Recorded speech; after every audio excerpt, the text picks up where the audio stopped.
Used to be a stretch. Hey, good evening. We're going to call the meeting to order. And I understand that the delegation that Betty Donaldson was speaking to will be deferred till January. So that'll be the only change to the agenda. So a motion to adopt the agenda would be in order. Move. Second. All those in favor? Motion's carried.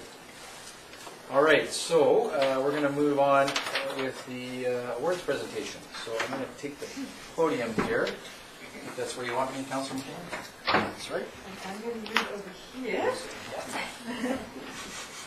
All right, so it's my distinct honor and pleasure this evening to announce the inaugural Ray Crossley Youth Achievement Awards.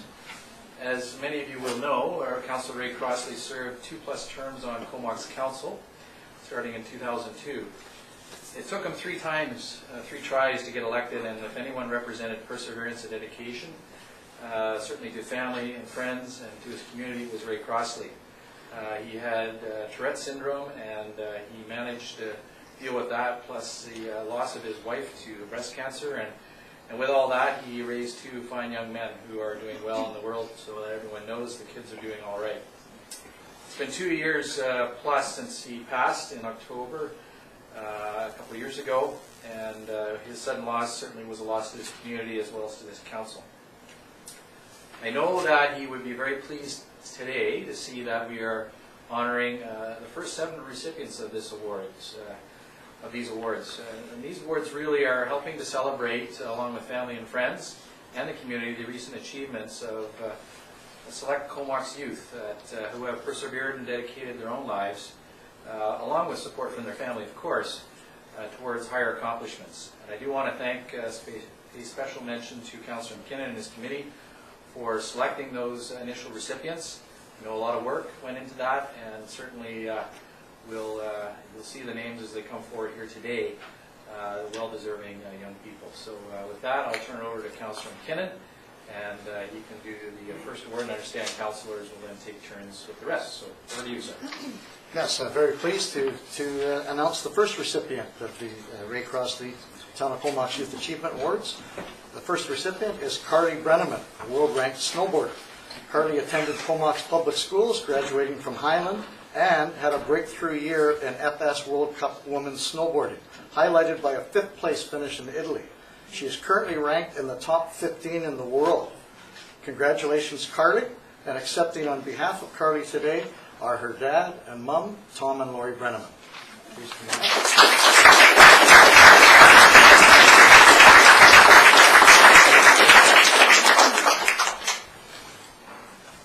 Okay, so Mr. and Mrs. Brenneman, you're here, you found the place.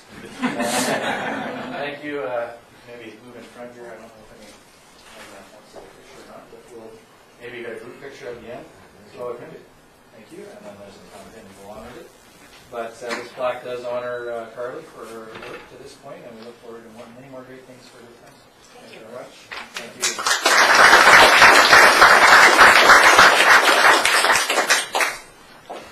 All right, Councillor McKinnon, who's next? Barbara. Thanks. Councillor Price. Yes, so I have the privilege of introducing Trent Freeman with the Canadian Music Award winner. Trent, a graduate of Highland, was recently selected as Solo Artist of the Year at the Canadian Folk Music Awards. His string quartet was also nominated as the Group of the Year. Congratulations, Trent.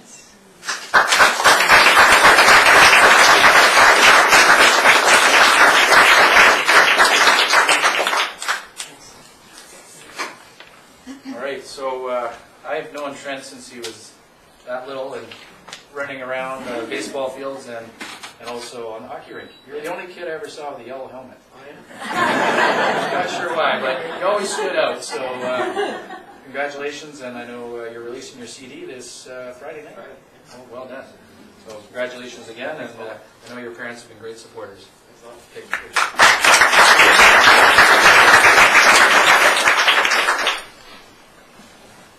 The third recipient tonight is Darcy Sharp. Darcy is a member of the National Snowboard Slope Style team member. Darcy was selected to the National Snowboard team and finished second in the World Juniors in Spain this year. He trained with the national team this summer in New Zealand. Congratulations, Darcy.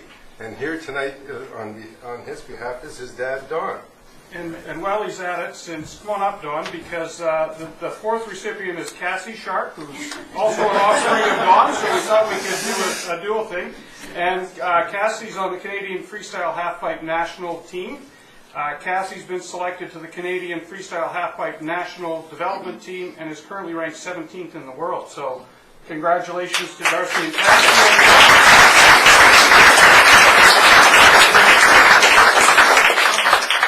So I know you're doing lots of frequent flyer points, chasing your kids all across the globe, and keep up the good work. You and Chantal have done a great job. Thank you. Come on back.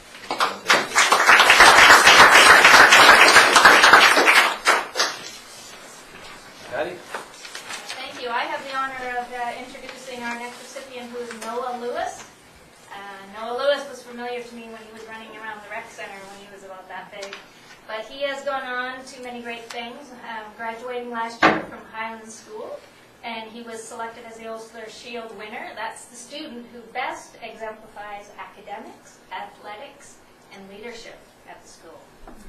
Noah led his volleyball and basketball teams to championship contention.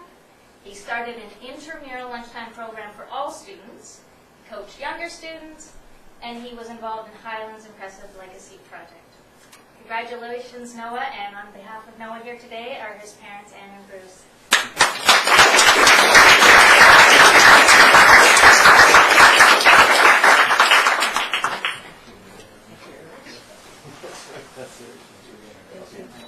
Noah, I knew was going on to great things. I used to see him walking down the street. Tom and I live in that neighborhood with a basketball tucked under his arm and a volleyball on the other arm. But he's done very well in school, too. So well done to you, and please pass on our regards to Noah. We will. All right. Thank you.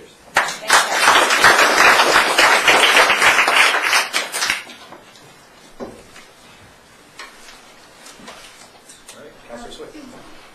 I have the privilege of honoring Martin Reeder tonight, who is a Canadian Olympian in the 2012 London Olympic Games. Martin attended Highlands Secondary School and achieved his lifelong goal in a dramatic fashion. Martin and his partner were the last Canadian Olympians to qualify for the London Olympic Games, qualifying in the beach volleyball event. Martin and his partner competed in the World Beach Volleyball Circuit and won matches at the Olympics, just being edged out of the championship round. Congratulations, Martin, and I know we'll continue to watch your career through our local paper. Accepting on behalf of Martin are his parents, Patty and Norman Reed.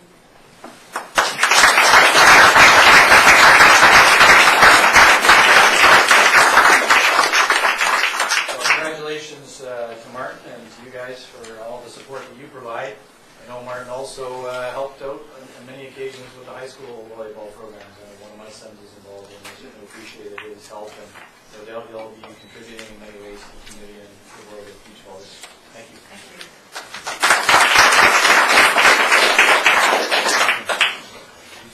Yeah, and we have one more award which we'll hand out in January. Matthew Leduc is a national team member for downhill skiing, actually the ski cross, which is kind of a neat thing. If you remember the 2010 Olympics, it's where they go 4 at a time down this course, which looks pretty terrifying, and they do jumps and turns and everything. And he's training right now. His mother's actually with him and doing lots of travel, so hopefully we'll be back sometime in early January. We can hand out that award to Matthew Leduc. So that concludes the awards presentations. Thank you, Councillor McKinnon, and the rest of Council, and of course, everyone for being here.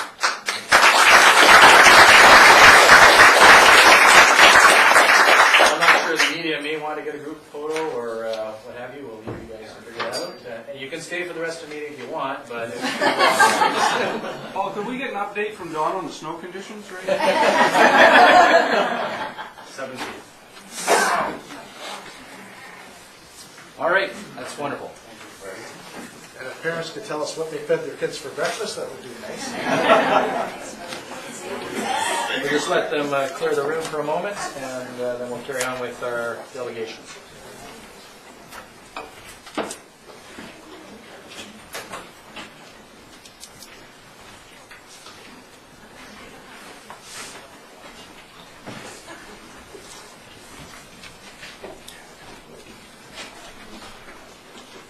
right, we have a couple of delegations this evening.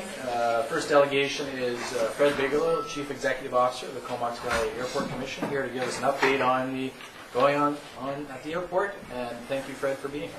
Thank you, Your Worship. Councilors, and I'll add that I'm not here alone. I've got some support from my board chair, Linda Prica, and two new board members, Susan Torresdale and Frank Van Gisbergen. So I've got a presentation somewhere, I think. As that's warming up, a couple of things. This is here, thank you very much, to give you a bit of an update on the airport. But as much as that, it's a chance for the town of Comox as a nominating entity to get a chance to get to know me a little better, and I've got some method to my madness and why I think that's important as well. While that's warming up, I will go on to tell you that I'll cover a little bit about the year in review. The mayor, I know, and perhaps a couple others have seen some of this information at our annual meetings. I want to talk about the approach situation at the airport. I know that's got a lot of attention and people are asking a lot of questions about it. In addition, I'll finally touch on a board reappointment that's coming up. As a nominating entity, we've got a couple of, Comox will probably be aware already from a letter we received, we've got a couple of board members who are standing for reappointment, and that can be fairly simple. There we go. Again, the Comox Valley Airport Commission and the airport. I can't tell you how honored I was to receive this position, and as an organization, I've been hugely impressed. I'll tell you from top to bottom, side to side, you work your way down through the board, through the staff.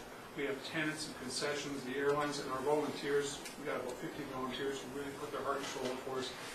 This is a group of people which is hugely committed to seeing a very positive passenger experience and hugely committed towards the long-term health of the organization. So I'm thrilled to be there. Now, is this going to click for me? We'll see. Maybe it helps if I read the charge down. Forward, back. Let's try forward. Okay, so that's what I said I'm going to cover, and that's what I'm going to do. When we look back, we count passenger numbers in calendar years. That's just what airports do. This was what we briefed at the annual public meeting. It was a great year, 2011. That put us at 4.2% for that calendar year. To put that in perspective, North America, around 1% overall. In the region, we did great. Victoria was down about 1%. Vancouver was up about 1.5%. Abbotsford a little better, about 2.5%, 2.4%. Nanaimo had a good year, 3 and change, 3.4.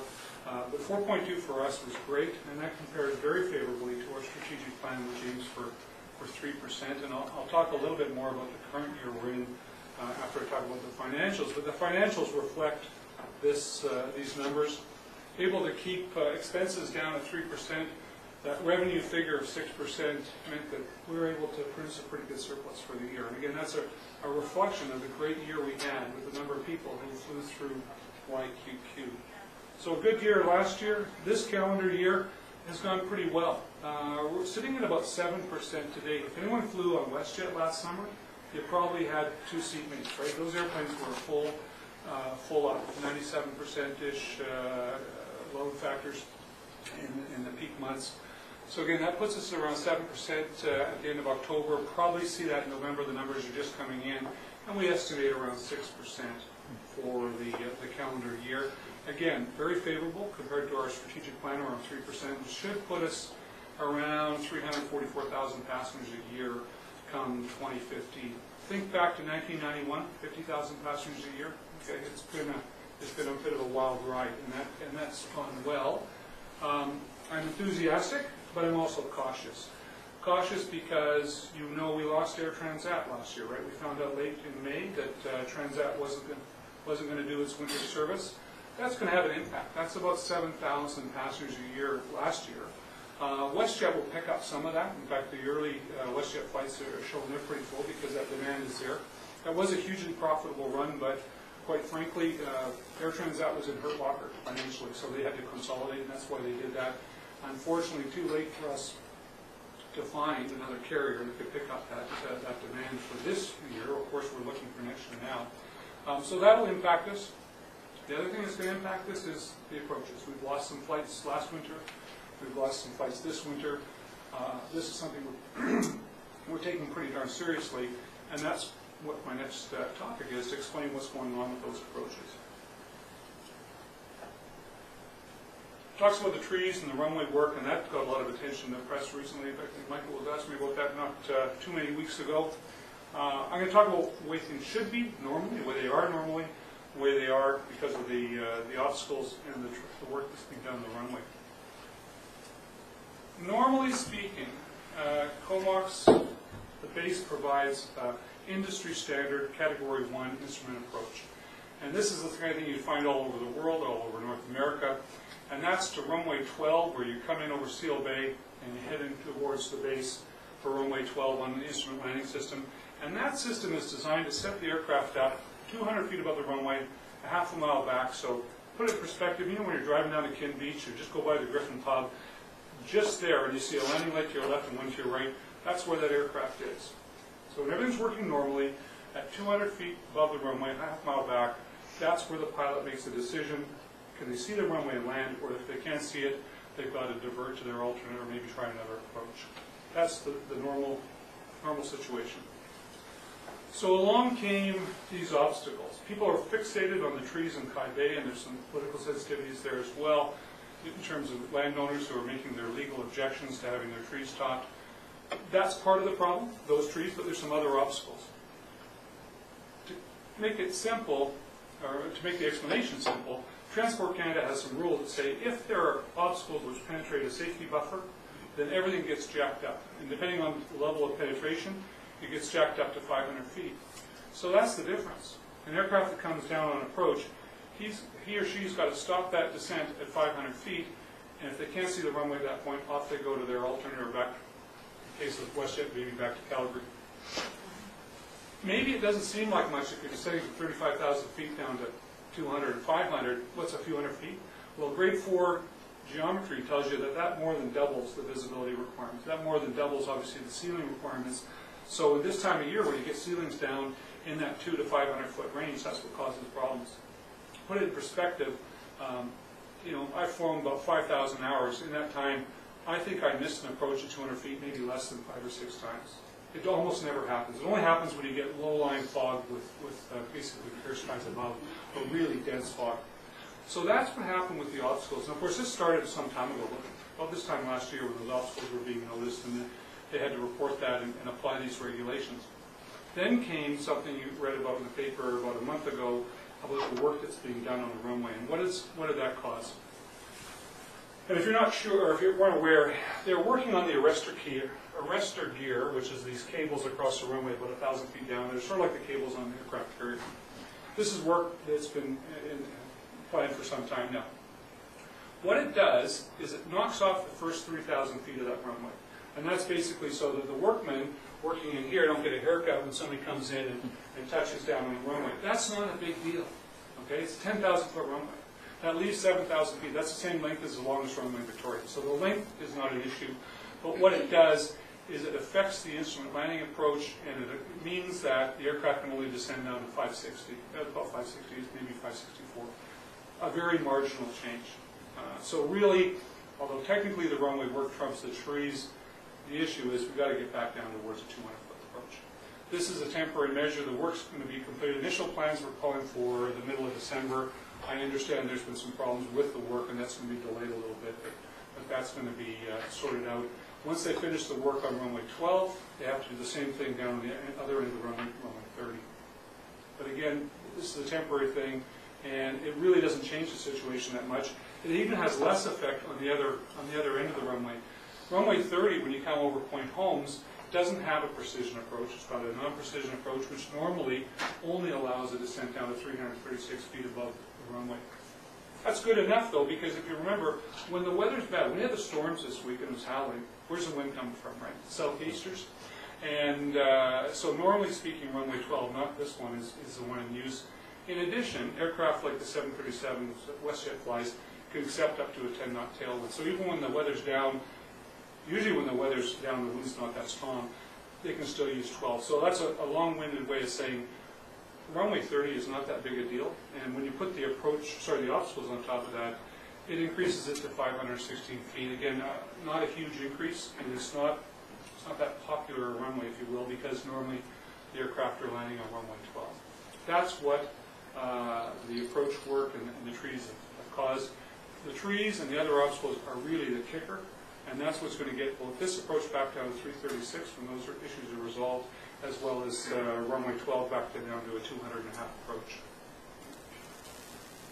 So where are we going? And I say we because we're in this with the wing. Okay, Colonel Jim Benninger, a longtime colleague of mine, and I are working together. It's his problem to fix because he is the aerodrome operator. But does CVAC have a vested interest? Well, sure we do. You know, WestJet doesn't like taking 100 people, flying out of Calgary, shooting 2 approaches into Comox, and then taking them back and kicking them off the airplane in Calgary. You know, after spending 3.5 hours in the back of a 737 and being back to where you started from, the passengers aren't happy. The airline's not real happy about doing that with the fuel costs and the rest of it. So it's an important problem for the airlines, which means it's an important problem for CVAC, and the base gets that. And by the way, it's an important problem for the base too, because they're not just the aerodrome operators, but they fly out of this airport as well.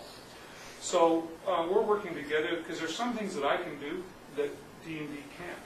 Okay, I can go and approach agencies directly in a fashion that the wing commander can't, and that can be useful. I can get community support, and part of the reason why I'm here tonight is to make sure that Town of Comox, City of Courtenay, and other folks in the area, Economic Development Chamber, understand what the issues are. And I will tell you right now, if there is a suitable target, a suitable nail to hit with the right hammer that requires community support or political pressure, I'll ask for it. And I know I'll get that. Wherever I go in town, whether it's the Chamber, Economic Development, the town, the city, people say, is there something we can do? If and when those targets present themselves, I'll ask for help. Count on it. Because there are things we can do. If it's just, for example, Transport Canada will probably have a role to play at some point. They're busy. They've had federal cutbacks. If we can put some heat and light on something to make sure that our issues get to the top of the pile where they deserve to be, why? Not just because of the convenience. Remember I talked about 344,000 passengers, now sitting around 327? Compare that to 1991, that 50,000 figure. If we interrupt the flow, if we interrupted the flow of passengers in 1991 to some degree, a third, a half, whatever, what would it matter to the Comox Valley? Field Sawmills was still doing 3 shifts a day, right? The money was flowing. The money that comes out of this aerodrome, because of those 327,000 passengers, is huge. That's a reason why, politically, it might be more appropriate for agencies, whichever it is, to pay more attention to make sure it's a staff effort and staff work required to see that whatever can be done expediently is in fact done expediently. Right now, though, I'm telling you everything that can be done is being done. I am looking for opportunities of working with WestJet as well, because they've got some ways to work this, to see if in fact there are ways to accelerate that process. That's the airport and the approaches. I'll just move on very briefly, and I think you guys have seen the letter already. 2 of our board members, Jay Ottelson and Scott Toria, said they would agree for a reappointment. That requires a concurrence of the nominating entities, would be yourself, Courtenay, Cumberland, and the regional district. And if the nominating entities concur, then it's a walk in the park. So that, I understand is on your agenda. That's a few things about the airport. You get a chance to see me. I certainly welcome your questions. I like to keep small problems small. I see this airport as a community resource. I'm a phone call away. And if there's something that comes up for yourself or your constituents that I can answer a question or solve a problem, it's my pleasure. It would be my pleasure to do so. So with that, I'll turn the table over to any questions you may have. Questions from members of council? No, I don't think so. I thank you. Very good presentation, very illustrative of some of the challenges there with the trees. My understanding is that this is sort of an ongoing process with the base, working within parameters from the Canadian Wildlife Service. Assuming all things go well, do you anticipate this problem resolving itself over a course of time? Well, with specific reference to wildlife, there's some trees involving heron species at risk, which the Wildlife Service has given some recommendations. If that plan goes out until its completion, those obstacles won't be removed or resolved until potentially as late as December 2013, a year and a bit from just over a year from now. There are other mechanisms available that could albeit the requirement to wait that long. There's waiver possibilities. There's also issues, I'm working with a wildlife group in town, that in fact the situation with respect to the herons may in fact changed since those initial observations were made. And so in discussions with the basin, we've agreed, let's take a second look at that. If the situation has changed out there, that means we don't have to do the slow phased approach, which is what the base is following right now, understandably, based on Canadian Wildlife Service recommendations, then great, if it's not going to cause any greater harm. So possibly for those obstacles, it could take that long. I will also tell you there's other technical solutions that I'm looking at and working at with some of my colleagues, both locally and also with WestJet, that could allow for us an 80% solution sooner, basically by using a shorter version of runway 12, which would allow those buffer zones to basically be shifted as a temporary measure. So anything we can do to get 12 back in operation sooner rather than later would be, in fact, if we got 12, it would be the 95% solution. And I'd rather not wait till December 2013 to do that. Great. Well, thanks for letting us know you're working hard on it, and if you do need anything from us, we are also a phone call or email away. So. Okay. Thank you very much. All right. Second delegation is Robert and Kate Heron.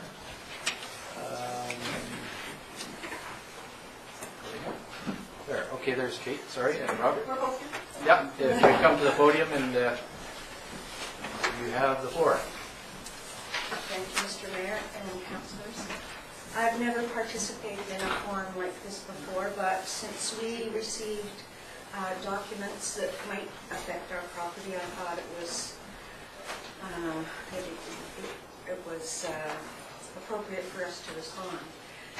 Specifically, there have been some alterations to the property below us at 343 Lazo Road, and we've, for the most part, been fairly quiet and just observed. But when I looked at the documentation to show what's proposed, I'm concerned that it's possibly not adequate to protect the excavation work that the neighbor has done. So I have provided you with photos of the past work.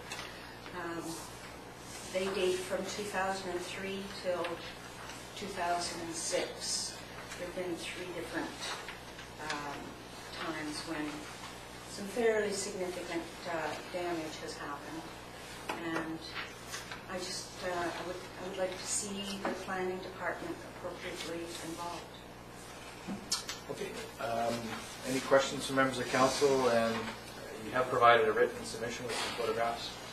Our planner could no doubt provide any answers that councillors may have questions in regards to that.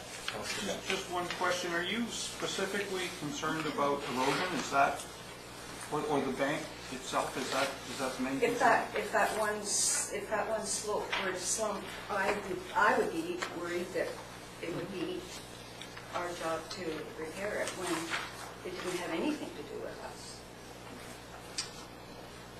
And I don't know if the planner wants to make any comment on the responsibilities. Is that a private matter between 2 neighbors? Is it something the municipality gets involved with?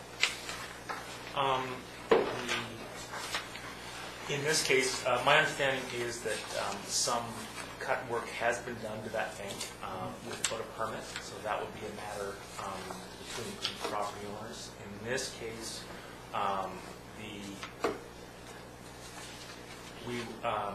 they're coming forward for a building permit that requires a development permit under the hazardous areas, DPA, so that would bring the town involvement in. It requires, in areas such as that the works be assessed by a geotechnical engineer to certify that it be safe and suitable. So we have received such a report that's included in the package.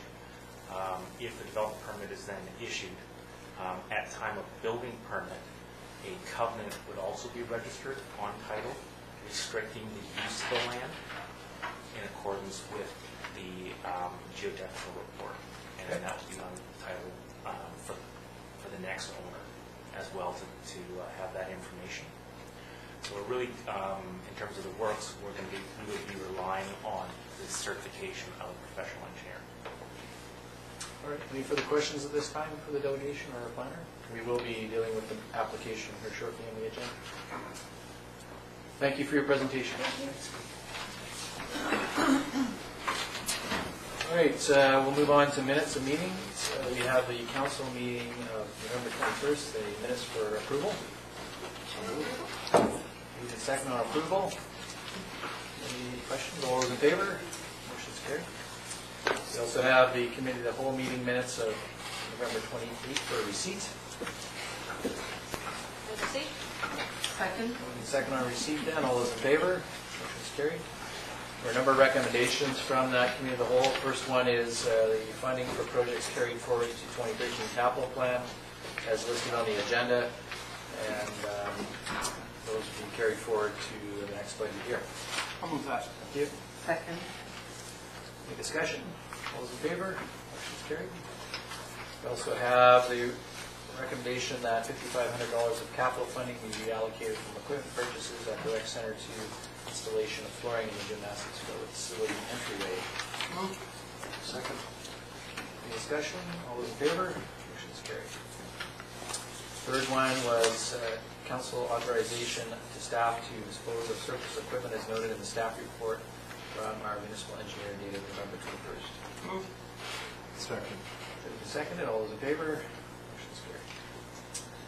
And fourthly, regarding the RCMP budget and the 2013-2017 financial plan, two recommendations that the 2013-2017 policing budget be drafted based on the assumption that the town will remain under 15,000 in population in 2016. Secondly, that the 2013-2017 policing budget be drafted based on the full cost of officers authorized 11.6 now and 12.6 starting April 2014. Second. So both of those are moved together. Any discussion? Yes? I noticed in a couple of communities a couple of weeks ago on the news that are running into that they're smaller communities and they're running into getting up to the 5,000 person, and one or two of them have actually pre-budgeted for the day, so they've started in advance of the day coming, so that they were a little better prepared. So I don't know if that makes any sense in our case or not, but certainly something we should be maybe watching as we close in on the next census. Yeah, I think essentially that's, staff is looking for some assumptions to be used in the creation of the budget, but it is a 5-year plan, so when we get to the 5-year plan and its adoption, we may want to look at that more carefully. Of course, on an annual basis, we'll update it as population figures become released on interim. But I think if we follow the numbers used in the regional growth strategy, then what, 2% growth, and we're still going to be under 15,000 by then. Yeah, I think we'll be close if the growth rate is an aggregate of 10% over the next number of years, 2011 onwards, then yeah, we'll probably still be. Gets us very, very close, like within 100 people of being there. Yeah, just keeping in mind the growth rates in 2006 to 2011 were probably higher than. Could be, yeah. So it's hard to say. But yeah, certainly something we'll watch with interest as we go this council next week. All right, anything further? All those in favor? Motion's carried. And then we also did look at the committee of the whole, the first draft of the 2013-2017 capital plan, and staff looking for a recommendation to be supported here to use that as a starting point for drafting the 5-year financial plan. Seconded. Any further discussion this time? All those in favor? Motion's carried. And lastly, from the committee of the whole, the letter of November 3rd from Gord Baudet regarding the town well and Comox Golf Course we received and referred to staff. Second. Moved and seconded. All those in favor? Motion's carried. All right, and then we have the public hearing minutes, special meeting of council November 21st for approval. Move approval. Moved and second on approval. Any discussion? All those in favor? Motion's carried. All right, so that deals with the minutes and there's no committee reports. You have page 41, the management report for receipts. Receipt. Moved and second on receipt then. All those in favor? Motion's carried. Two items, of course, organic waste, which we're working towards, we'll be discussing momentarily in regards to the containers. And there's a meeting scheduled for tomorrow with Comox First Nation. I'll be attending at the CAO, so more to report on that later.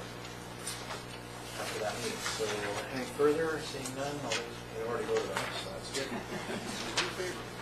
All right, so at page 43, we are going to be dealing with the third reading and final adoption report regarding 221 Glacier View Drive. There are a number of recommendations which we can deal with individually. I think we have to do that, but I don't know if, before we do that, there's any general questions or concerns that council may wish to have before we get into motions. I've addressed, I know there's some discussion with the planner, so anything further to add at this point, Mr. Planner? No. Any questions of council for the planner before we get to motions? Yes. I guess, and I saw the note about the trees in the footprint of the building. I was just curious as to why the arborist didn't mark every tree on the site, that there was she only marked some of them. She was focusing on a retention report, like a tree retention report. So she was looking at those trees that had the possibility for retention. So she did not include trees within the building footprint or the pavement footprint. So she was really focusing on providing information to council in terms of what trees would be retained. So basically looking at the trees around the edge of the property, because only Yes. a percentage of those are shown for retention, so Yes. some of those trees were marked for removal. So it They was were just, marked for retention, yes. So the marked trees that are on site are the ones that are being retained. yes, but that plan showed some trees to go and some trees to stay. So at the time it was very confusing as to, my assumption was that the trees on the map were actually the trees on the site. So it's probably good to have that noted, that not all trees that are here are actually taken into account. So those trees that weren't actually marked on the map, those trees are largely going, Yes. or totally going. Thank you. Okay. Councillor Hendra. I just wonder if Marvin could explain why we're amending the OCP on this particular application. Certainly, the only amendment to the OCP is in relation to an eagle nest tree. So we completed the new OCP in 2011. At that time, we were not aware that there was an eagle nest on property to the south of the subject property, Emerald Shores. As we were doing the review of this proposed application, we became aware of an eagle nest on the Emerald Shores site. So the development permit would put the Emerald Shores site and the subject property in the Eagle Nest DPA, increasing or actually creating protection for that Eagle Nest where none exists right now. So it was an oversight when we did the OCP that would have normally been in there had we known that tree was Yes. there, but okay, fair enough. Yes, Councillor. I just had one quick question. I noticed that you had asked for the ISA Trent formula method to be applied to the trees to be retained. And I think it's great, but I was just curious why, because that is reflected in the penalty if those trees come down. Was it just to give an impression of the value of the trees? I mean, it is quite stunning when you look at them, what's there. Oh, Up to yes. 14,600 one tree. We were investigating whether or not we could build them into a penalty. Okay. The results of that investigation were no. Our penalty would be limited to the rent charge. It would have to be a fixed amount. And hence the rent charge was instituted as a preferred method for a penalty for non-compliance. Councillor Fletcher. And just for further clarification, following on Councillor Grant's comments, the OCP amendment that we are considering really is not specific to this development. It's more specific to the OCP overall and the Eagle Nest. To the Eagle Nest, correct. The OCP land use designation, the proposed rezoning is fully compliant with and implements the OCP land use designation. All right, so any other general questions, Councilor King? Yeah, but just, I certainly understand that there's concerns from the public about this lot being the signature spot as an entrance to the town. And I'm not saying we would view this situation differently if it was in a different lot away from that signature spot on the top of the hill. But I understand the concerns of the public there, and I'm not sure that we've sold the public through the public hearing and that their concerns aren't well founded. Let me explain. I went up to the site today and I was confused at looking which trees were going to be retained and kept, and it was unclear to me there. On the other hand, the presentation from the developer, I was impressed with his initial presentation, particularly his background, that he's a biologist, he's a local, not a developer from a different province coming here, and has good intentions. However, the plan as presented had some contradictions.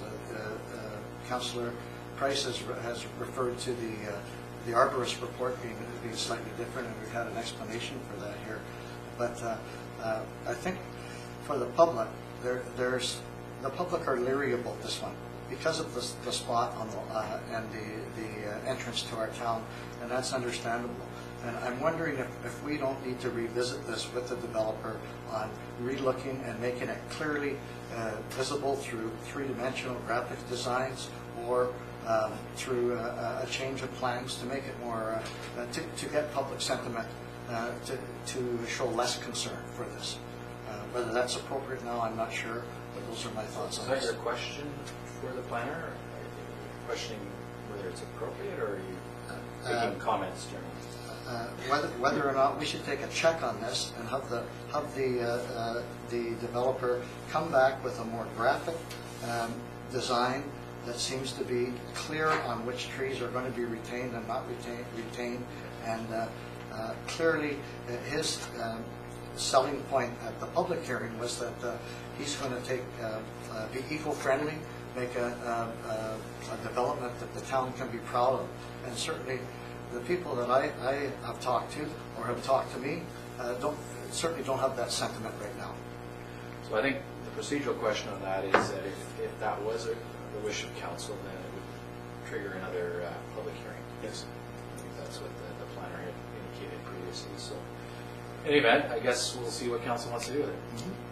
So seeing no further general questions or comments, we'll move to consideration of the bylaws. First of all, we have bylaw 1734, official community plan bylaw amendment number 1, to be given to reading. Move. Move in second. Okay, discussion on the OCP, yes. You know, I can understand Councillor McKinnon's concern because the neighborhood's concerned, but we don't have a tree cutting bylaw in Comox. And the staff has been working with the developer to retain trees. And if we keep making this so difficult on developers, before the next developer comes before us, he's just going to mow down all the trees so he doesn't have to go through this. I think that staff working with the developer is working in the best interest of the neighborhood and the town. And we don't ever want to put ourselves in a position where, you know, we have a land and forest where they just go in and clear cut it before anybody can say anything. And, you know, I appreciate the work that staff does with the developer to keep these trees. And, you know, so, you know, I just don't think we should be, you know, I know we're focusing on this a lot, and, you know, if you keep going back and more public hearings, we're going to hear the same thing. And we do listen to the people when they come and talk at the public hearing. But we also have to take into consideration all the other things, the staff reports, the professionals that have been hired and have given us reports. And I think we have all that information before us. So I think you're speaking primarily to the zoning bylaw now. Yes. This is the OCP, which I think has more to do with the... This is the But that's okay. I was just speaking. We got an Speaking to the project. Yes, fair. So, the OCP bylaw, go ahead, Councilor Price. We're speaking to bylaw number 1734, which is I would say it's a housekeeping that we are picking up, that there is an eagle nest tree that was overlooked, and I think that it's great that it's included, and I think it's great it was picked up at this appropriate time. So I will certainly be supporting this going ahead. Okay. Anything further on the OCP amendments? Seeing third reading then, all those in favor? Opposed, motion's carried. And then adoption of that bylaw? Move. Second. Adoption then, all those in favor? Motion's carried. All right, now the zoning bylaw amendment. Bylaw 1735 for third reading. Move third reading. Second. Thank you. Moved and seconded. We'll hear what Councilor Conrad has to say. Ditto. I'd like to give my speech now. Further speakers to that? Yes, Councilor Price, and then Fletcher. Yes, so a resounding message of the public hearing, both verbally and in written submissions, is either reduce the footprint of the development or turn the application down. Apart from the developers of the property, everyone who spoke or wrote either objected to or expressed concerns about the proposal. A recurring theme is, this is the entrance to our town. The many large trees on this site are a major part of the beauty, and the town has worked diligently through the years to add attractive plantings. The developers have certainly worked hard to protect trees, and the initial arborist report showed a high level of retention of the inventory trees. A later report from the arborist, dated October the 2nd and page 77 of our agenda, whilst adding many smaller trees, significantly reduced the potential number of larger trees to be retained. This was largely a result of identifying trees with possible conflicts with the proposed construction. Altogether, the ISA Trent formula method of tree valuation was only applied to 7 of the trees on the initial inventory. The use of the ISA Trent formula method was requested by the planning department, and reading from the report, to determine the value of the trees proposed to be retained. Also at the request of the planning department, the location and value of the smaller trees was added to give a total of 21 trees to be definitely retained.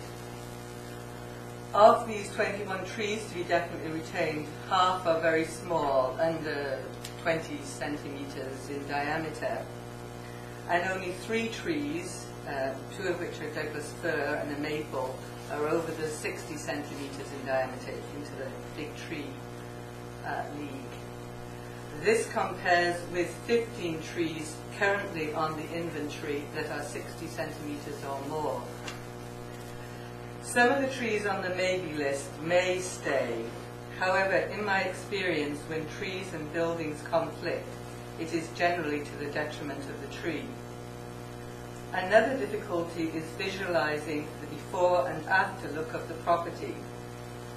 One of the difficulties is that several of the large trees, those more central to the site, were excluded from the inventory altogether. So it's difficult to gauge the number of large trees currently on the property. Our citizens clearly identified the importance of this site to the town, and many considered the proposed density too high for the size, location, and composition of the lot. The density concern was also a reflection of the proximity of the site to an intersection that is identified by many as dangerous. I appreciate there are many good things in this application. However, I cannot support it in its current form. We need to ask the developers to reduce the footprint of the proposed development so that the healthy trees are fully protected. Thank you. Thank you. Councillor Fletcher, Thank you. I have a paired summary. I think I'm speaking more from my heart. And my head certainly tells me that our proponent is an individual that is well respected and has great environmental integrity in our community. And when I first saw this development, I was really delighted. But it didn't take long before I started recognize that how important the trees at Comoxville is to our community. And I don't think we've near heard the full story at the public hearing. I think our entire community values that bill. That's our front door, the tree impact. And I think back to whoever the council was that put the covenant on Pritchard Road, my goodness, they had good foresight. Because when you look at Pritchard, going up from Highland to the base, that lovely tree cover all the way up. I wish we had only had that for Comox Hill and coming up Comox Hill. So I guess you can hear what I'm saying is that I certainly like the concept of density on that lot. But I think the trees are paramount, and it is of significant value to our community to protect that. And so we also speak in the OCP that the retention of mature tree cover is a principle of ground-oriented infill. So I think that what we need to do is send this back. I appreciate all the work that's been done. It's been significant and thorough. But I'd like to see the development compact so that we can ensure that more of the significant trees are retained and that our view corridor up and down Comox Hill is retained forevermore. So, thank you. Okay, Councilor Kingrad. Well, you'll be surprised to hear that I have a little different view than that. That's what I saw at the public hearing and what went on. But, you know, when we did our OCP, we had over 20 meetings on that, 5 of them in that neighborhood.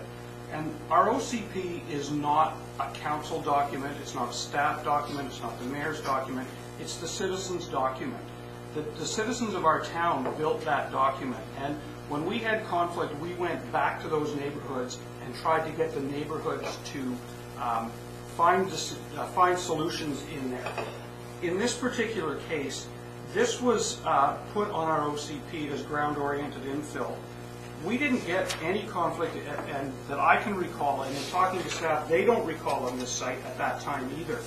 So when we get a developer that comes into our town, and he complies with our OCP, and he goes through all the professional reports, and he gets the arborists and the hydrologists and all the things that we put him through, I think that, you know, there's a deal that we have to look at as a council and say, boy, we put the guy through the ringer, he's done everything we've asked him to do. And to then turn around and say, oh, well, that's just not good enough. The message there is wrong, and what you're really setting up there is for people, as Tom said, to clear-cut the properties, get the issue off the table, and then build. And I don't think that's in the best interest of our town, and I think that this builder has done a very good job of every aspect of this, including retaining the trees that he can. It's impossible to retain them all. So that was my take on it. Okay. Further speakers, go with Councilor Swift and then McKinnon. Well, I agree with Councillor Kingrad. I think this developer has worked very hard with staff to comply with all kinds of regulations. I think the development has been thoughtful. I think it fits into that woodsy kind of environment, and I think it would be a wonderful introduction to the town.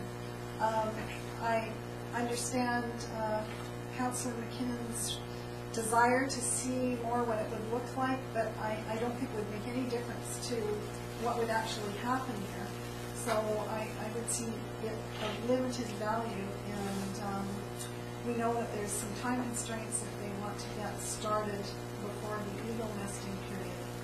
So I'm in favor of this. I don't think you can do anything better at the top of that hill than what is being proposed here. Councilor McKinnon. I appreciate the work of the planning department, and I have faith in this developer because he's local, because of his reputation, because of his background and training. However, this is a spot that's unique, I think, in our town, and if we're representing the public and the taxpayers, and I think we need to have the taxpayers believe that we're looking at all the checks and balances to make our town the best place it can be, with planning that is reasonable planning and can be relooked at again. I'd like the planner to take a look at it and say, it's not selling with our public right now. We're not happy with it. I heard on the radio today that in North Vancouver, after a public hearing where 80% of the folks were in favor of development, council is re-looking at it still for reasons. It's not unusual for a council to do that, to represent the public and say, something's not right here. And Councillor Fletcher mentioned she's listening to her heart. Well, there's something here that just doesn't quite wash with the public. I think it can be fixed by this developer, and I believe with the help of our planning department. And I think we just, in this case, it's extraordinary, and give this individual a chance to get creative. And I think he can get creative and has shown a track record for that can be something that is a signature piece that's acceptable by everybody. All right, Councillor Swift. I'd just like to also mention that I sat on the advisory planning commission when this development came before that commission. There were no objections. The only concern we had was the sound attenuation. So, there's another group that was in favor of this development. Okay, thank you. Councillor Price. Yeah, and just for a point of clarification, I'm not objecting to the ground-orientated development. I am wishing that it be compacted so that it's on the cleared land. I don't know if all councillors had a chance to go on the property or to look at the property, but there is an area that's being cleared and there's an area around it that is well treed with some massive trees actually. And so this is a request to compact the footprint of this development. And I just noted one or two words that our citizens took the time to comment during the public hearing process. And to quote, I went through the files, and that little grove of trees is precious. The entrance to Comox should be left in its natural state as possible, and in particular no trees removed. The forested hillside we have is irreplaceable. Townhouses are easy to come by, unlike 200-year-old trees. Little by little, development is eating away at the unique beauty of our town. So, just let me ask you, when you say compact the development, are you talking about reducing the number of units? Or You're saying putting it into one building? Still talking about the same It may mix require number? reducing the number of units, yes, to get into that area. Any further comments? Okay, these issues are going to make development decisions difficult in the town as we pursue the goals and objectives of the OCP. Tree cover is an important issue along with proper land use. This is ultimately a land use decision with obviously form and character. When I look at the land use side of it, the ground-oriented seems to be suitable to this site. It certainly was designated as such in the OCP as a possibility, and I think when I looked at the drawings and heard about this development, I thought it was going to be a suitable use of that property. I do believe that the developer has worked hard with the planning department. I know our planning department has worked at this for several months, many months actually, to try to come up with the best plan possible for this development. And to go back and ask the developer to reconfigure it, I don't think will achieve what we're trying to do with the OCP. The form and character, I believe, largely relates to the buildings that are involved and what they look like. The APCs obviously had to look at it. I know that trees could be considered as part of that, but quite frankly, if we try to protect all these trees, we're going to have nothing built on there. Or the alternative would be the application would be withdrawn, subdivision application will be put in, and many trees lost. So by doing this comprehensive development plan and having the developer work with the town, the planning staff, I think we've accomplished a very good compromise.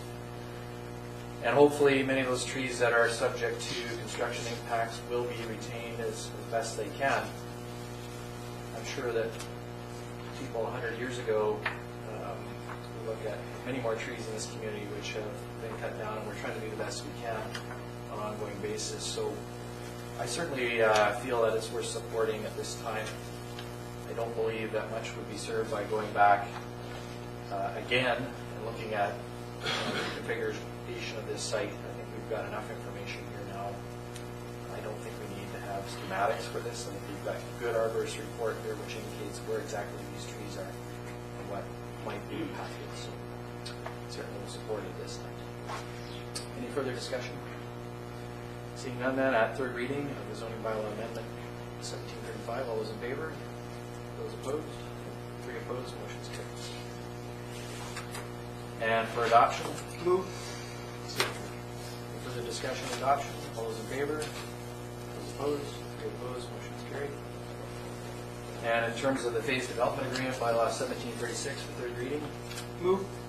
Second. Discussion on the phase development agreement? Seeing none, all those in favor? Those opposed? 3 opposed, motion's carried. And the adoption of that phase development agreement bylaw? Move. Discussion, all those in favor? Those opposed? 3 opposed, motion's carried. Filing that development permit 11-3 be issued subject to the DEP conditions contained in Schedule 1 of the December 5th planning report. Move. Any further discussion? Seeing none, all those in favor? Those opposed? 3 opposed, motion's carried. All right, staff are looking for a recommendation, or actually a council approval here regarding the organics collection.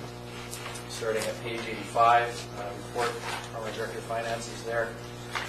And they have found within the solid waste budget funds up to a maximum of $180,000 including delivery.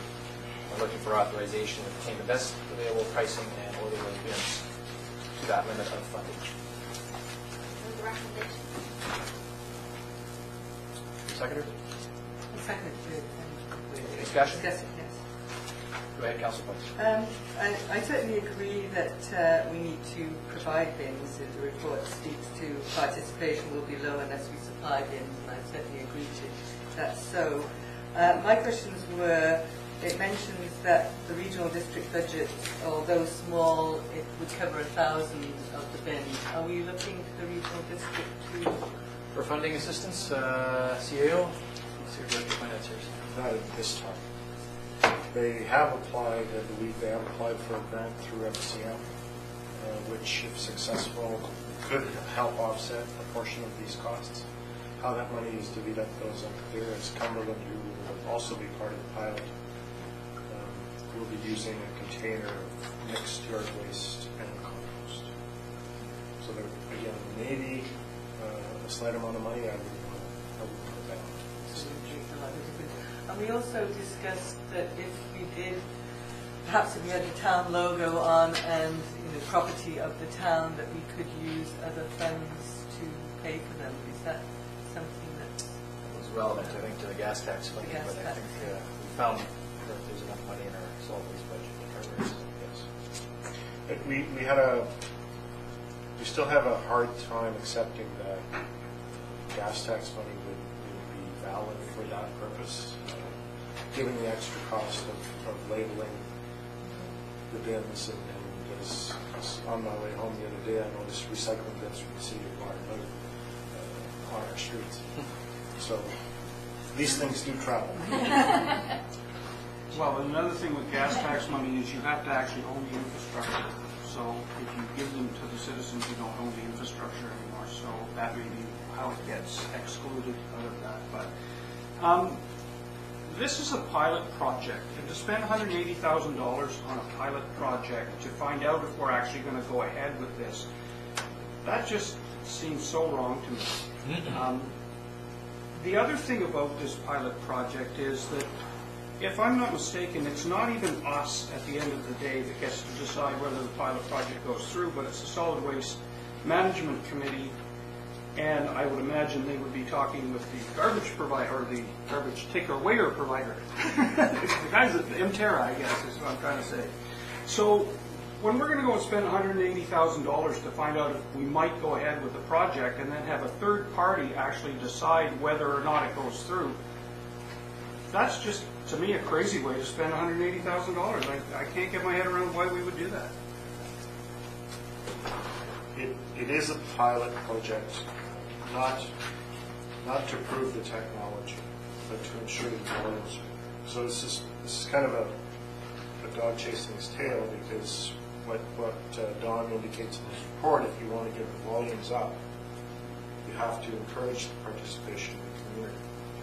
Although very limited in our open house that we had on capital projects with the STAIR and the information from the rec center, there seems to be a high level of interest and excitement about proceeding with this program.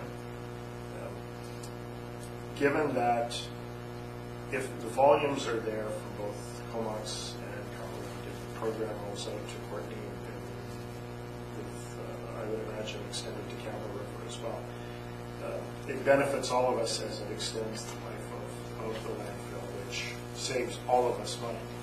And I would, although I don't make the decision, I would assume that the Solid Waste Committee would see that logic and go along with it. Well, you know, you would assume that too, but, you know, when you look at people that own businesses and open businesses, every one of them goes in thinking they've got the bulletproof plan, and yet over 50% of them don't go ahead. We have no idea why they may or may not go ahead with this program. But if we spend $180,000 and then they don't, we've just got egg all over our face, and rightfully so. The public should be really annoyed with us if we did that. If we're trying to get a sample size to figure out how many people would use this program, surely we can do the math and say, well, gee, it worked pretty well. We should have that discussion after they decide that we're going to go ahead with this program, not before.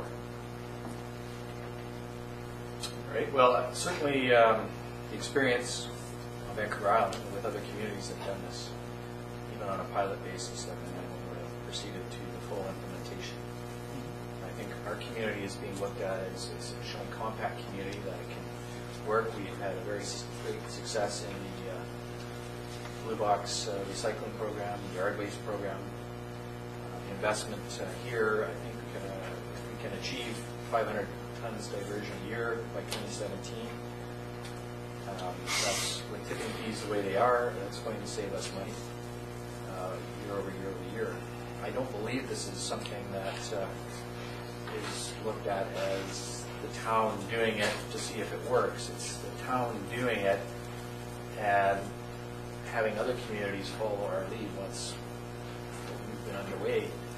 And I think the regional district has a mandate under the solid waste function to divert kitchen organics. And that is part of the overall solid waste management plan that has been adopted by that board. So this fits in with those goals and objectives, and Cumberland and Comox are being asked to take the next step. You know, anecdotally, I think lots of residents have expressed an interest not only in recycling but also this kind of pickup system. They come from other communities which have done it for a number of years. And again, we're not trying to prove technology. We're trying to show that it can work here within the community that we have and Cumberland has, and hopefully the greater Comox Valley.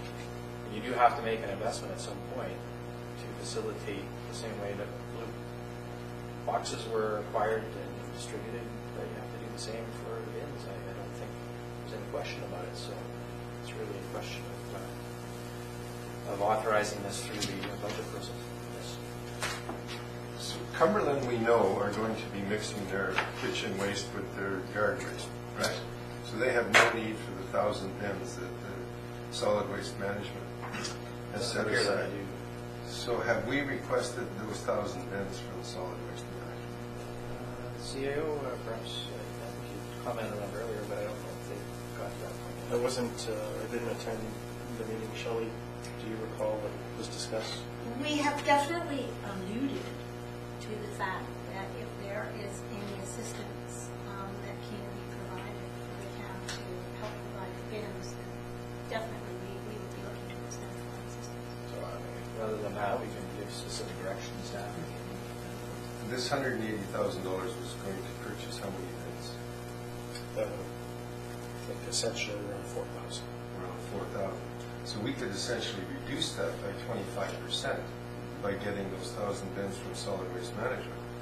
Because if it's in the budget, it's set aside. and it's for this pilot project. So before we go spending $180,000, I think we better investigate further that those 1,000 bins. We can certainly give direction to the staff as part of this motion, amend the motion however you wish. Well, another thought that I had that and I understand where you're coming from, that, we're not trying to improve the technology, I get that. But if what we're trying to do is see what kind of volume we're getting, why wouldn't we, in our pilot project, just mix it with our organic waste for the pilot project? Our yard waste? Our yard waste for the pilot project. That will give us all the data that we need. We don't have to spend any of the money up front. And if that project then looks like it's got legs and going to go through, or when they decide we're going to go, we can have the bin discussion at that time. We could also get 1,000 bins from the regional district and use that as a piece of this. Yes. I think on the first point, the Director of Finance's report on page 86 talks about the commingling of organic and yard waste, because we don't take our yard waste currently out to the regional district.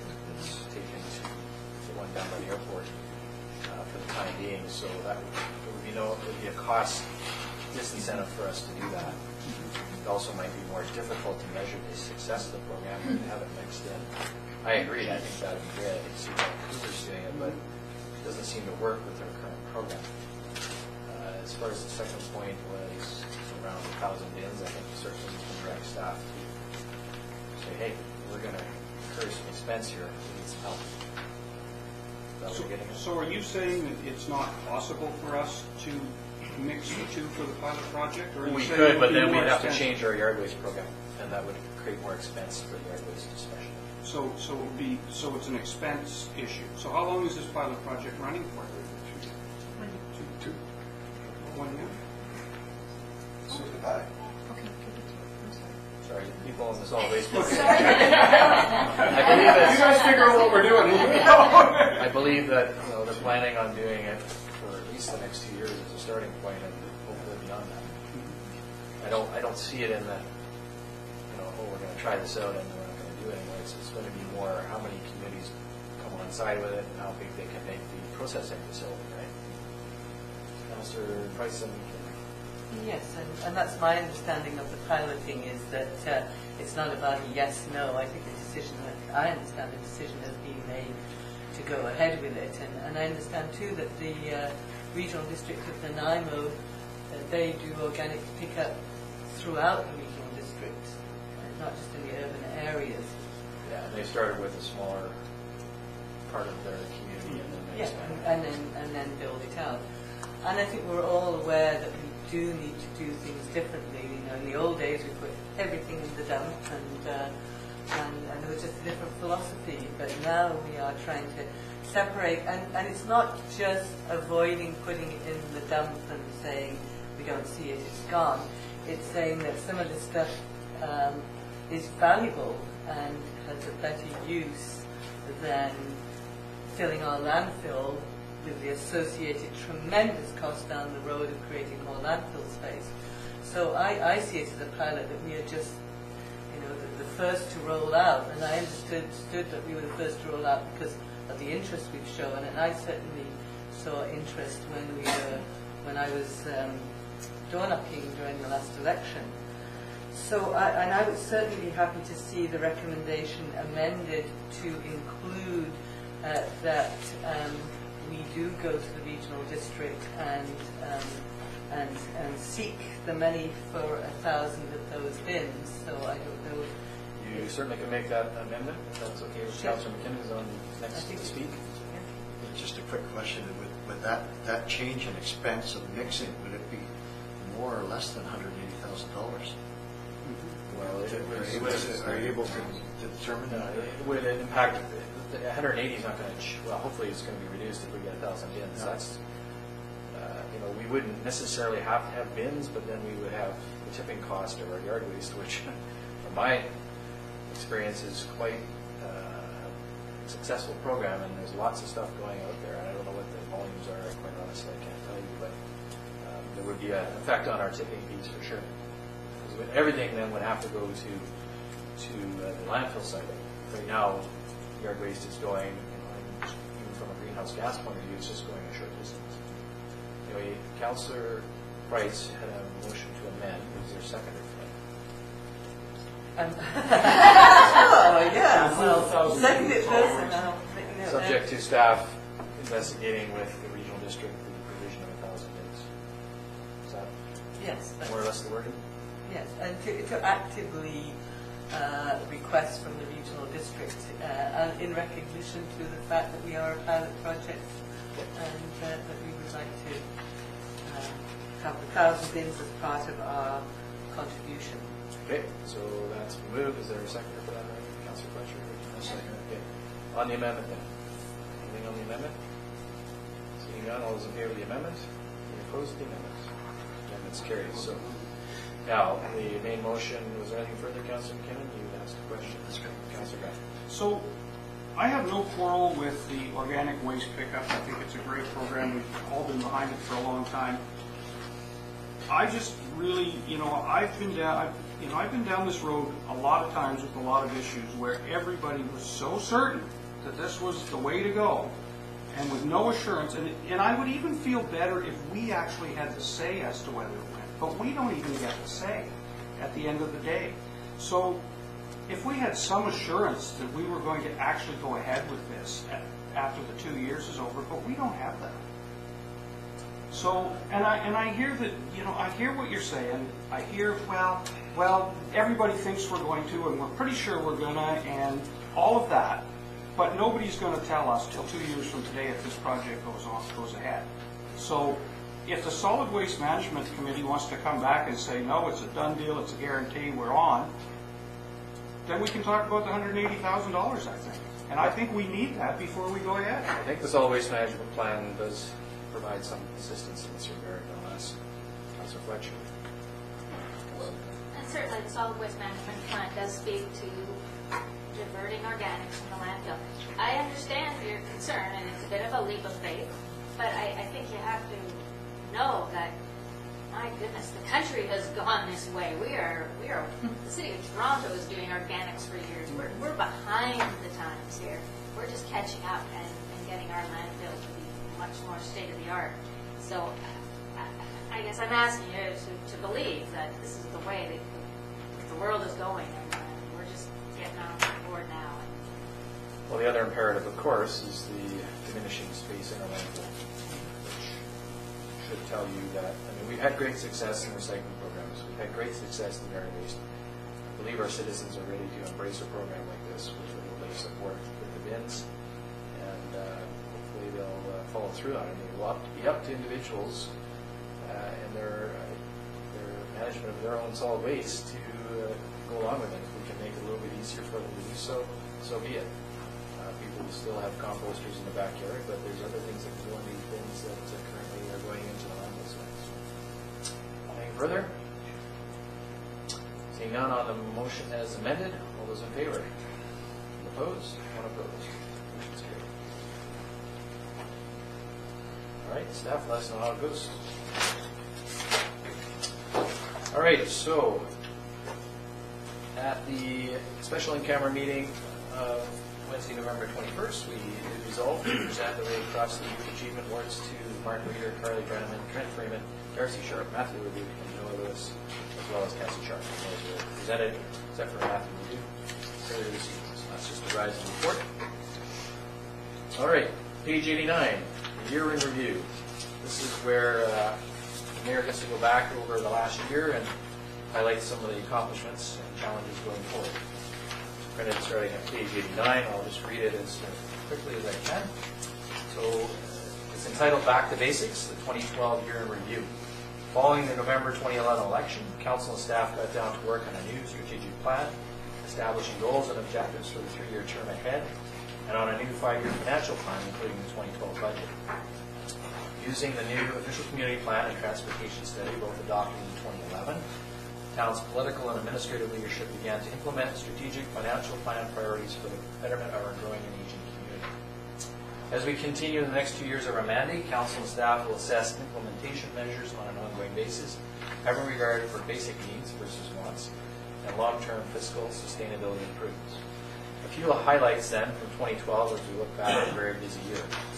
The recreation and parks facilities noted that over the last 5 years, the Comox Rec Center has expanded its footprint by about 20,000 square feet with a new purpose-built gymnastics facility supported by provincial funding, and with a new multi-purpose fitness studio meeting facility supported with federal funding.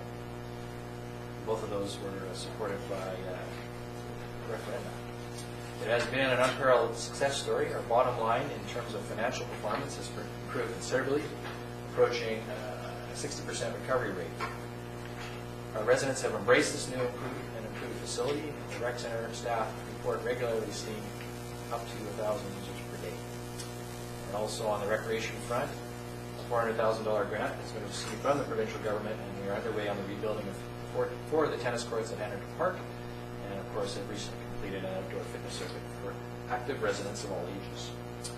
For downtown revitalization, we started with the relocation of the Archives and Museum Society and Parallels Gallery facilities upstairs, the main floor street level of the old library building on Comox Avenue. We continued with the relaxation of parking requirements from restaurant expansion, and we're in an ongoing facilitation of a dialogue with the Comox Business and Action members downtown. Council and staff have been active on a number of fronts in terms of downtown revitalization. We, of course, look forward to the Comox Valley Economic Development Society's completion of the Maven Comox Economic Action Plan to give us some specific goals and objectives moving forward on this issue early in the year. On the waterfront and marine enhancement front, we await word on our recent funding applications to the federal government for pedestrian-friendly improvements to marine park and boat launching areas. We also will be considering, I'm told, an application for a rezoning of the waterfront hotel project into a combined hotel and suite facility, similar to that at Sydney's Pier Hotel and also the recent Oak Bay Beach Hotel. Markets for these types of projects, of course, are always in flux, and hopefully some good news on that front will be coming forward. Comox Harbor Center at the foot of Church and Beaufort will soon be completed with new commercial office and retail space and a residential condo building that will follow below. Staff and council begin to explore requests for proposals on conceptual design build for a community boardwalk and walkway expansion along the Marina Park foreshore. It's hoped that this infrastructure project will result in some tangible improvements for both residents and visitors alike to our waterfront by linking the downtown and waterfront areas more closely to the rest of our community. We hope to have an application for funding assistance to the Island Coastal Economic Trust to be made sometime in the year. For planning processes and OCP implementation, our timelines for issuing permits, I should say subdivisions, rezoning and development approvals have been shortened considerably. We have implemented secondary suite allowances by way of building permit throughout the single-family residential zones. And as real estate market forces continue to ebb and flow, staff will continue to implement various recommendations arising out of our new official community plan and transportation study. We also expect to receive early in 2013 favorable word from the provincial government on our joint application for sponsored Crown grant parcels in the Northeast Woods District Lot 194 area to provide towns green space dedication and some development potential for Comox First Nation. On the infrastructure renewal front, a recent open house conducted by town staff highlighted the major capital projects for 2013 and illustrated a keen interest of residents in ongoing improvements to our roads, sidewalks, bike lanes, parks, and services. Much work, of course, remains to be done to maintain and replace our infrastructure with that, and that will continue to be a focus for not only this council, but for future councils, as we strive to keep our taxes and utility rates sustainable and affordable. Funding from provincial and federal governments will be essential given our reliance on only 8 cents every tax dollar to do this work. And hopefully a new deal for continued federal gas tax and infrastructure funding beyond 2014 will be reached soon. So what does the future hold for the town? Global and national economic forces will remain in a state of flux. There will be a provincial election in May 2013. The only constant will be change. However, with sound finances, very low debt, and rate of inflation type of tax increases, our town is well positioned to carry out necessary capital works and to enhance our services such as organic waste pickup as we move forward. However, we must keep focused on the strategic and financial plan goals and objectives so that we don't lose sight of why we are elected to serve our residents to make the town of Comox the best place to live, work, and play. So with that in mind, I would ask council for a motion to approve the 2013 council committee appointments, which are listed at page 93. On those appointments then, Mr. Price. That's great, and it was just an oversight on my behalf when you random buyers. I have been attending the Comox Valley Cycling Task Oh, Force, thank you. so it gives complete representation. So, Thank you for that reminder. thank you. Glad My that- apologies. Everything to With that friendly change, all those in favor? Motion's carried. We'll make sure that's updated. All right. Okay, and then we have for receipt the regular council and committee of the whole meeting schedules. Move receipt. Thank you. It's at page 95. That, all those in favor? Motion carried. Sia, do we need anything specific regarding the appointment of auditors, or we feel that's okay? Actually, I would appreciate a motion to appoint MMP LLP as the auditors for 2013. Move. Second. Those in favor? Motion carried. And you need something for the signing authority? Yes. So signing authorities, myself, Councilors Ken Grant, Wayne Smith, Richard Canning, Donald West, Charlie Rushton. Move. Second. All those in favor? Motion's carried. All right. Appointments to the Comox Valley Regional District Board. What's your pleasure, Council? Can I make a suggestion? You can. Could we just leave the appointments as they are? You certainly can. They are at the pleasure of council. The only time we have to deal with it from, I believe, a legislative point of view is at the inaugural meeting, which was last year. Correct me if I'm wrong. Yeah, that's correct. So would a motion of that, do you want a motion for that, or? No motion is required unless Okay. there's to be changes. Okay, I would move without a motion that we leave it as it is. Maybe. Councilor McKinnon. Yes, since it's our chance to comment on this once a year, is that I would like to start a discussion about a rotational basis for our seats on the regional district. But after having talked to some people, I was thinking about a rotational basis for a year, and I'm convinced now after talking to some people that that wouldn't be a good idea, that continuity in the regional district is important. But I would like to plant the seed then for the thought of a rotational basis of regional district seats every 3 years. And my idea would be that there would be a veteran regional district rep from Comox sit on the regional district, but the opportunity be given, if anybody was interested at the table, to come in as a newcomer there, so that we would have a veteran person and a new person, pending, of course, elections every 3 years and who would be elected there. And I think I'd just like to plant the seed for that, not for this year, but for 3 years. And again, after talking to several people, it seems to me that carrying on with the balance at our table, which I think is the strength of our council, and balance on the regional district is important too. Thank you for those comments. Anything further on that? No, it's Just commenting on what Councilor McKinnon said, I don't think you can saddle a future council with that decision. So, although it's, the idea has some merit, it's not up to us to saddle future councils with decisions. No, it's not even a motion at this point. It's just a comment. Planting the seed, and again, I understand there are some people around the table, not me, but there are a couple of councillors, Councillor Grant, Councillor Price, that may be interested in sitting, and that would open the door for that. And I have faith in all people at the council here for sitting on the regional district too.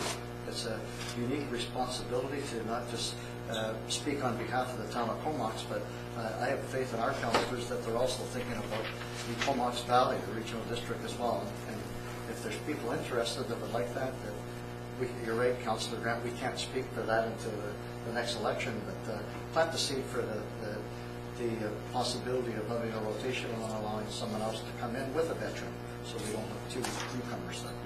All right. So let's just anything further, just to let everyone know, then we'll be only then leaving things as they are, which is Councillors Fletcher and Tom Grant as the primary directors with 5 voting units each. An extra vote voting unit, Councillor Tom.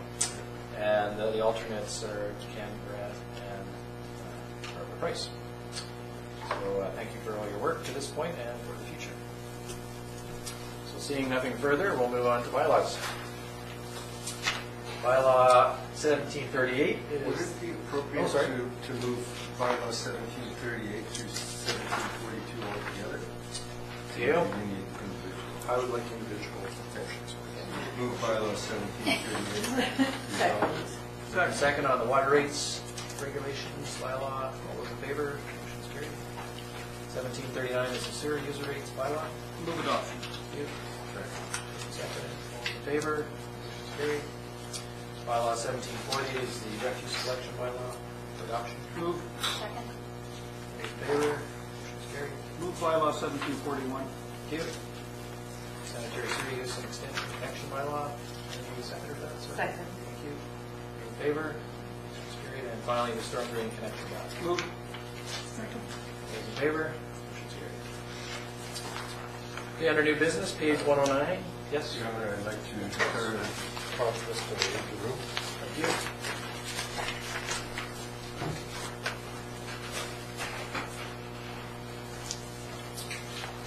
All right, so this is regarding a development variance permit application, key 12-9, 1865 Queens Avenue. This has been brought to us by staff with support at page 109, and we're looking for that to be issued, subject to the conditions listed in that report. I would move that recommendation. Seconder? Second. Any discussion? And planner, just for the sake of simplification, this is related to some frontage and depth issues. Yes, varying minimum depth and supervision service regulations. Thank you. All right, no further questions. All those in favor? Opposed? Motion carried. And we'll council back.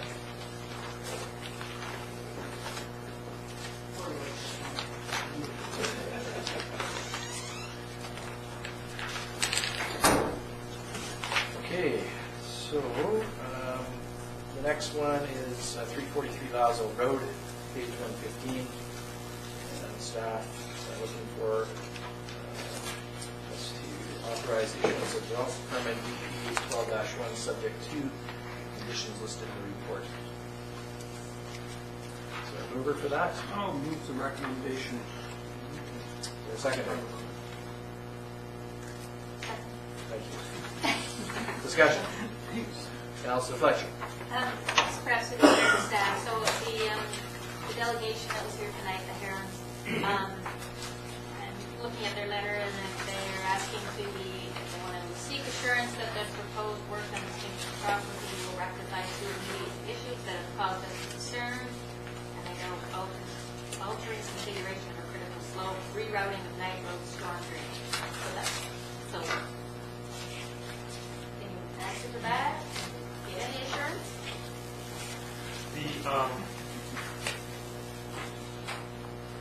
There's been quite a bit of history on that property by the property owner in terms of changing the natural branch course that goes across that property. What we have right now is, in terms of the proposed location along the northern property line going out to the Jordan Strait. In terms of insurance, we have insurance by a geotechnical engineer that those works are safe and suitable on the property. So, Councilor Price. So if there was any comeback, if something happened and their fears were realized, would that be between the neighbors to resolve? Is there any potential for comeback on the town for approving it?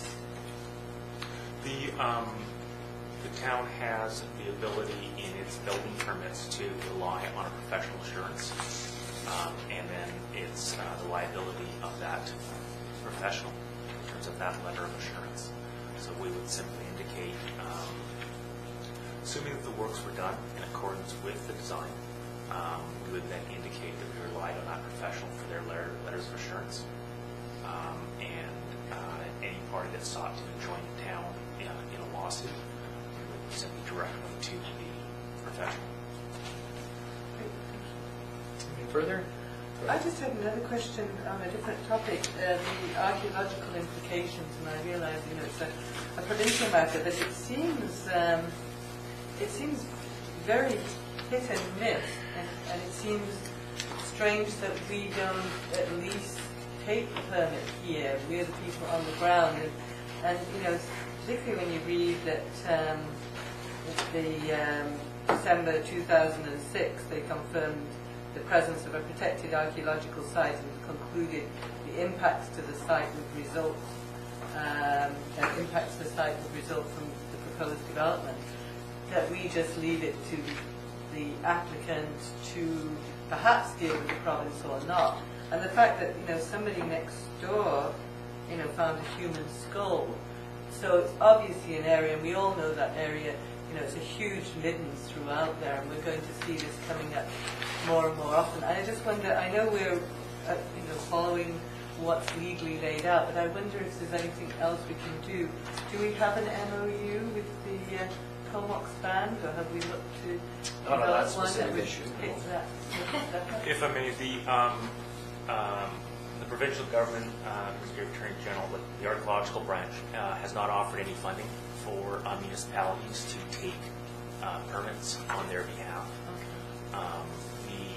If we did start providing that service, then we would incur liability as to people relying on us for that service. So if we don't identify it, then they can come back on the town saying that whatever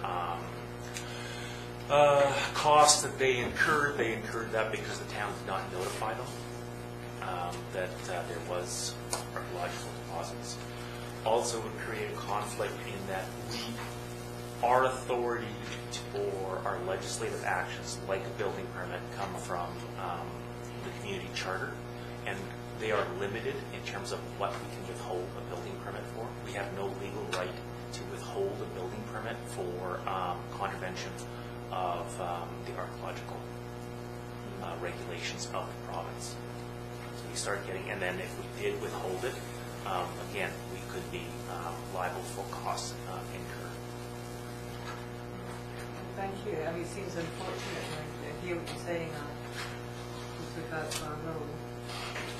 All right, anything further on that? Seeing none, all those in favor? Opposed, motion's carried. All right, and we have one item of correspondence, page 141, and that is to the effect of a request for a pedestrian activated crosswalk signal in front of the stair. I know Councillor Tom Grant, you are representing that organization. There's only for this issue, and maybe we can ask staff to comment. Is there anything in our budget at this time for that? Nothing in the budget, although we're still checking on our inventory in terms of the number of weekends we have.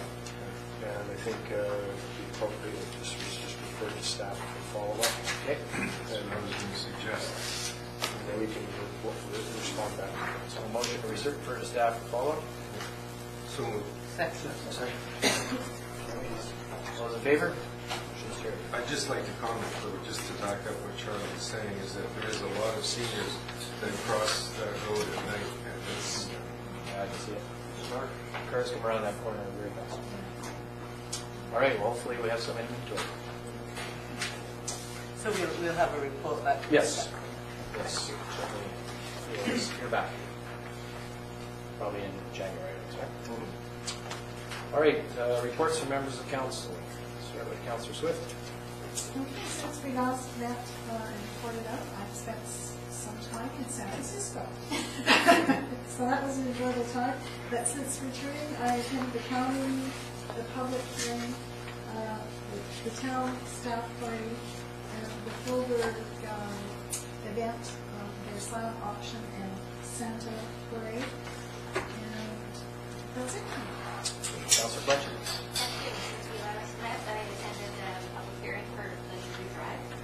I also, on November 22nd evening, with other councillors, I attended the school board case presentation.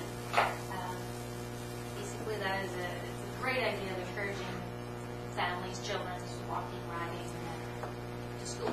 So there's some work to be done on that. It was very unfortunate that there were very few parents at that presentation that evening, but great concept. I attended the Fireman's Banquet on November 24th, and on November 26th, I attended the Gilbert Heritage Lodge and Park board meeting as alternate, Councillor Swift. She was in San Francisco. And we continue to do great work there. I attended the Regional District Board meeting on November 27th, and at that time we Norma Morton for a Diamond Jubilee medal, and we recognized Cam Levins for his Olympic feats this past summer in London. Following that, I attended the Courtney public hearing on the rezoning of the property for the North Island Hospital project. Attended the Public Works Parks Department yard visit, very enlightening to see the situation there. And attended a meeting with the School District 71, who's here. On November 29th, I attended a meeting with the Village of Cumberland and the Regional District to review their host community agreement as the host of the regional landfill here. Last Friday, I attended the ceremony for the Walk of Achievement by Iona Campanola induction, and such a lady of such grace and inspiration. A very, very nice day. And last Saturday, I attended the Gilbert Lodge Park Christmas auction and rocked out with Santa down the street. And I gotta say, unfortunately, there weren't a lot of people there, but what a great Santa performance. Pretty fun. And then attended the town Christmas party. So thank you. Councilor King Grant? So I attended the public hearing for Glacier View Drive as well, and the Fireman's Christmas Party, the Fireman's Secret Ball or whatever they have there, and the town Christmas Party as well. We had a Comox Valley Economic Development meeting. Out of that, the first draft of the economic plan should be out prior to Christmas. They're going to give that to our board to review to make sure it's good. We'll get a second draft at that point. I'm not sure if they're giving the town a first draft or not. I'm 100% sure of that. But anyway, that's moving along, and we should have a draft ready for approval sometime in January. The BIA, we had a BIA AGM, and we weren't able to achieve a quorum at that meeting. So we've rescheduled another meeting for January the 15th. I don't think it's going to be a problem getting a quorum at the January 15th meeting. We decided to move it after Christmas because everybody just had too many things. And of course, with a lot of retailers, they're busy this time of year. So we will report back on that when we get it. And we had a meeting this afternoon with the Comox Golf Club with Richard, Paul, and I, just regarding the state of the golf course and where they're going, and some brainstorming on ideas for them on what they can do to enhance their memberships and such. Okay, great. Councilor Tom? Well, I attended the Fireman's Christmas dinner. I attended the Town of Comox Christmas dinner as well last Saturday. I attended the public hearing on the Glacier View Drive property, committee of the whole meeting of this illustrious group. I was at the School District 71 meeting where we met with the board of School District 71. I attended a regional district board meeting, the last one in November, and I also attended the Courtney public hearing on the hospital. Great. Councilor Kennedy? Busy times for us all. November 22nd, I attended the Active Travel School District Forum at Glacier View and the School District Trustees meeting with a number of you folks. Saturday the 24th, the Vancouver Island Regional Board Library meeting in Nanaimo. A Comox Firefighters Banquet. On the 27th, the BIA meeting with Councillor Grant, Ken Grant. Wednesday the 28th, the Town of Comox Yards tour. The 29th, the Community Justice Center AGM. I left a report in your boxes, and Mayor Ives, I think you've got a report there of the annual AGM. December 1st was the help decorate with the BIA for the flat deck truck for the Rock with Santa, and went through the Rock with Santa parade with Councillor Fletcher. Went to the night of the Town of Comox dinner. I went to my wife's concert and recovered some bonus points. Thank you very much. December the 4th, I went to BC Ferries review at the Westerly. I went to Chamber of Commerce mixer last night, and that's a busy social schedule. Thank you very much. Hey, Councilor Price? Yes, so I also attended the public hearing on Glacier View Drive and the HASTE presentation and the supper with the presenters, HASTE Hub for Active School Travel, which has been sponsored by the School District and the Cycling Task Force. I attended the Comox Firefighters Annual Christmas Dinner. I chaired the co-management meeting for the wildlife management area, and I'd just like to say that the town, under the leadership of Al Fraser, has built 2 great bridges down there, so that there is starting to be a connection at the bottom end of the wildlife management area.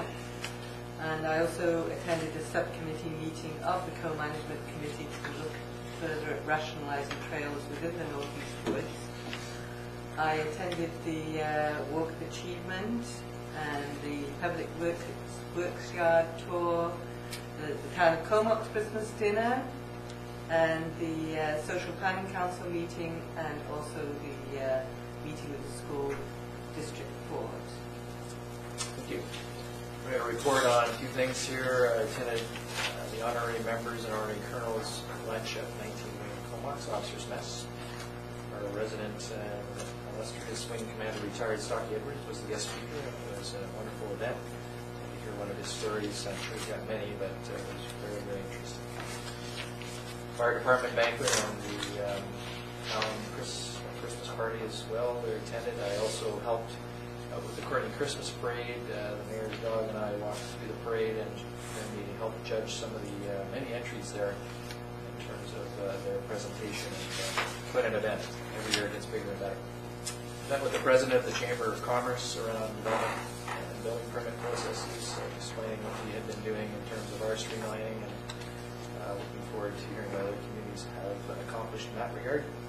The Cam Levins Walk of Achievement and Iona Capanola Walk of Achievement. Tour of the Public Works and Parks Building, meeting with the school board, and also with the Comox Golf Club representatives.